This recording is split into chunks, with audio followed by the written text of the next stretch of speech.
ئێران عێراق حکوومەتی عێراقی ئەوەمانی زیندە بەچاڵ کردی ئەوەمان ماوە بە لێبوردن ڕزگار کراین دوای ڕزگار بوونمان لە زیندان لە ساڵی 2011 پەرلەمانی کوردستان یاسایەکی دەرکرد یاسای خزمەت بە کەسوکاری زیندانیانی سیاسی ئەنفال و تەواوی زیندانیانی سیاسی کوردستان ئێمەش بێبەش نەبووین لە ئەوە بەڵام بەداخەوە نسبەیەکی کەممان زیاتر لە 11,000 زیندانی سیاسی نسبەیەکی کەمان نزیکەی 500 کەسێ موچەیەکی 250,000مان بۆ بڕاوە لەگەڵ خەیرانی داراییە دوومانگدایان سێمانگنەیاندا دوای ئەوە حکوومەتی هەرێمی کوردستان بە ڕۆژمێری نەیان هێشدە ساڵەکەی ئێمە کە بە یاسا بۆمان ڕێکخراوە تەواو بوێ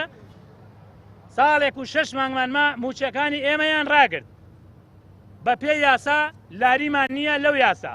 بەڵام بەداخەوە ئێستا پەیڕەوی ژمارە 8 ساڵی 2020 دەرچووە ئەڵێت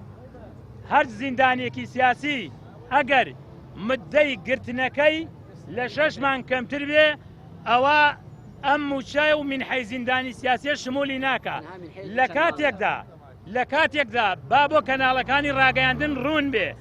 ئێمەی کەسوکاری ئەنفال کراوەکان لە تەمەنی یەک ڕۆژەوە لە تەمەنی نۆمانگیوە لە زکی دایکە هەتاکو و تەمەنی 80 ساڵی و 90 ساڵیمان تیا بووە زندە بەچاڵ کراون خەڵکمان تیا بووە یعنی هەمومان ئەزانین گوناحە بڵێن کەوا مێشکی تەواو نەبووە حکوومەتی بەعز حسابی مناڵێکی یەک ڕۆژە و کەسێکی 80 ساڵەی بە یەک شێوە بۆ ئێمە کرد بەڵام بەداخەوە ئێستاکە حکوومەت هەرێمی کوردستان هاتووە لە پەیڕەوێکە تەفرەقەی خستووەتە نێوان ئێمە